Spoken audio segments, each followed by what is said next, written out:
Hello everyone, good evening সবাইকে। আমার নতুন একটি ভ্লগে তোমাদের সবাইকে স্বাগত। তো আজকে ছিল সানডে আর আমি চলে এসেছি রান্নাঘরে। আজকে বানাবো হচ্ছে মোমো। আমি অনেক ভিডিও দেখেছি মোমো বানানো, তাই একটু ইন্টারেস্ট জাগলো। তো এই জন্য সানডেটাকে ফান্ডে করার জন্য আজকেই শুরু করে দিলাম মোমো বানানো। তো ফার্স্টে আমি একটু কিছুটা ময়দা এবং তেল নিয়ে ভালো করে জিনিসটাকে মাখিয়ে রেখে দিয়েছি। তো এটা আপাতত কিছুক্ষণ ঢাকা দিয়ে রেখে দেবো সাইড করে। তো বাড়িতে আজ চিকেন ছিল না, তাই ভাবলাম যে ভেজ মোমো করবো। ভেজের মধ্যে তোমাদের ঘরে যা যা সবজি তোমরা সেগুলো ইউজ করতে পারো। আমি দিয়েছিলাম বাঁধাকপি, গাজর, বিনস আর কিছু কটা কাঁচা লঙ্কা, অল্প কয়েক টুকরো ফুলকপি দিয়ে দিয়েছিলাম। এই ভেজ কাটের মেশিনটা আমি নিয়েছিলাম মিশো থেকে, যার লিঙ্ক আমি কমেন্ট বক্সে দিয়ে দেবো। তোমরা খুব অ্যাফোর্ডেবল প্রাইস এটা পারচেস করতে পারবে। তো দেখো আমার সবজি কোচানো হয়ে গেছে এবং থালার এক সাইডে ছিল পেঁয়াজ পাতা কুচি আর ফুলকপি কুচি। এবার এটাকে নুন আর গোলমরিচ গুঁড়ো দিয়ে ভালো করে মাখিয়ে রেখে দেবো যতক্ষণ না এর জলটা বেরিয়ে যায়। তো এই মিক্সারে দিয়ে কিছু না মিক্সারে আমি তুলে রেখে দেবো, যেটা আমার স্যুপে কাজে লাগবে। তো স্যুপের জন্য আলাদা করে কোনো সবজি কাটার কোনো দরকার নেই, এটাই তোমরা স্যুপের জন্য আলাদা করে তুলে রাখবে। আর এর মধ্যে আমি কয়েক টুকরো পেঁয়াজও দিয়েছিলাম, যেটা আমি বলতে ভুলে গেছিলাম। এই স্যুপের ওপরে আমি ফুটো করা থালা বসিয়ে দিই, তারপর তেল ব্রাশ করে মোমো করবো। তো আমার কাছে ইডলি মেকার নেই, তোমাদের যদি ইডলি মেকার থাকে তোমরা তার উপরে তেল ব্রাশ করে মোমোগুলো করতে পারবে।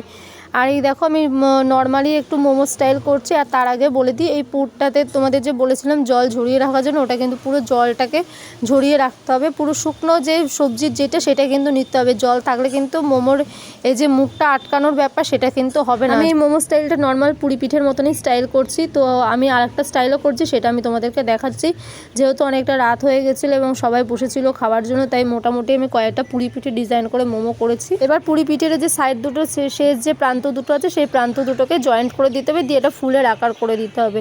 এবার এটা দেখো আমি নতুন যে স্টাইলে মোমোটা বানিয়েছিলাম, এটা হচ্ছে 4টে ভাগের মতো কেটে নিতে হবে। আমি চামচ দিয়ে কেটে নিয়েছি, তবে এইটার জন্য একটু বড় গোল করো, না হলে কিন্তু পুরটা বেশি দিতে পারবে না। তোমাদের মোটামুটি লুচির সাইজে একটু করতে হবে, তবেই তোমরা এটা করতে পারবে। আর দেখো একটা ভাগের মধ্যে আমি জাস্ট পুরটা দিয়েছি। এবার দেখো মোমোর যেই ভাগটাতে আমি পুর দিয়েছি তার ঠিক অপোজিট পোর্শনে যে পাতাটা রয়েছে সেই পাতাটা ওটার ওপরে চাপিয়ে দিতে হবে, মানে পুরটার ওপর ঢাকা দিয়ে দিতে হবে।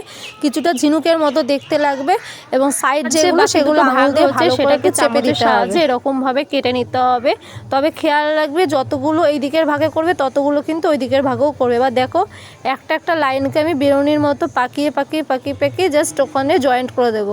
এবার একটা এই সাইড দেবে, একটা ওই সাইড, সবই কিন্তু সেম জিনিস। এরকম বেরোনির মতো পাকিয়ে পাকিয়ে একবার এটা একবার ওটা এরকমভাবে তোমরা করে নেবে, দেখবে সবার লাস্টে ডিজাইনটা খুব সুন্দর আসে। এবার দেখো তোমাদেরকে দেখাই মোমোর ডিজাইনটা কি সুন্দর এসছে। তো এরকমভাবেই তোমরা করবে। আর চাটনির ভিডিওটা আমি তোমাদেরকে দেখাইনি, সেটা হচ্ছে আগুনে টমেটো এবং শুকনো লঙ্কা আমি পুড়ি ওটাকে জাস্ট পেস্ট করে নিয়েছি। তো এইটা হলো আমার মোমো রেডি।